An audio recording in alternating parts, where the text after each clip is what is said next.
Soon after we moved to the house on Avenue F, we found out that we were expecting again, and we were super happy about it. The day that I went into labor, Dad was at a church event, and I knew I was in labor, and I just was pretty calm about it. And I had done the Bradley method with Neil, and then after Neil was born, I went and got certified to teach the Bradley method, so I knew it pretty well by this point, and I felt fairly confident. And so I decided to go for a walk, and I walked from Avenue F to Prospect to the Catholic Church, where they were having a craft fair. And I walked around the craft fair when I was in early labor.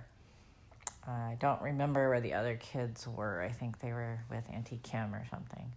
And then I walked back home, and I was in heavier labor, but Dad wasn't back yet. So I decided to drive myself to the hospital and have him meet me there. Of course, this was when we didn't have cell phones or anything, so it was a little harder to get a hold of people. But he was coming, and I wasn't worried about it. I had told him to go to the church thing. So I drove myself to the hospital, which probably wasn't a great idea, and I had to pull over every couple of minutes to get through the contraction, and then got to the hospital and at Little Company and walked myself in, told them what was going on. They put me in a room. The doctor came in shortly after because I was really far along at that point. He came in a tuxedo and checked me.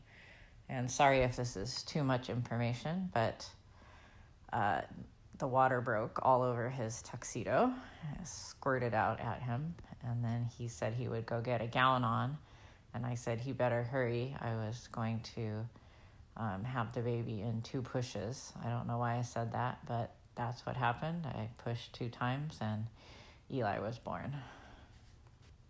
It might sound good to have it happen so fast, but I found it a little bit traumatic and actually felt a little bit in shock afterwards. Later that night, I remember just laying in bed and holding Eli and just being so thankful for another healthy baby. And he was so cute and so chubby. And we had his name, Eli, set, but we hadn't decided on the middle name yet. And I wanted James, and Dad wasn't sure about it yet. And then somehow, when Papa Jim came in, I think I said, and we named his middle name after you. I thought we had agreed on it, but maybe we hadn't or something. But Papa Jim was so excited that we just had to keep that name.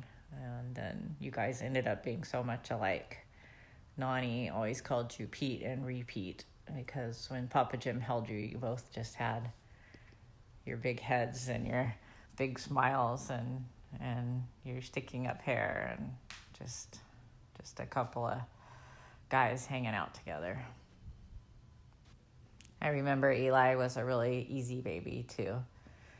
He slept really well, even with all the commotion going on around him. He was always congested, which I felt bad about. We were always trying to get that fixed up. But other than that, just an easy, sweet addition to our family that was most welcome. I love you so much, Eli. I just re-listened to that, and I just want to clarify that Dad was at the birth. He just wasn't there during the labor because I had told him to leave, but he was totally there when you were born,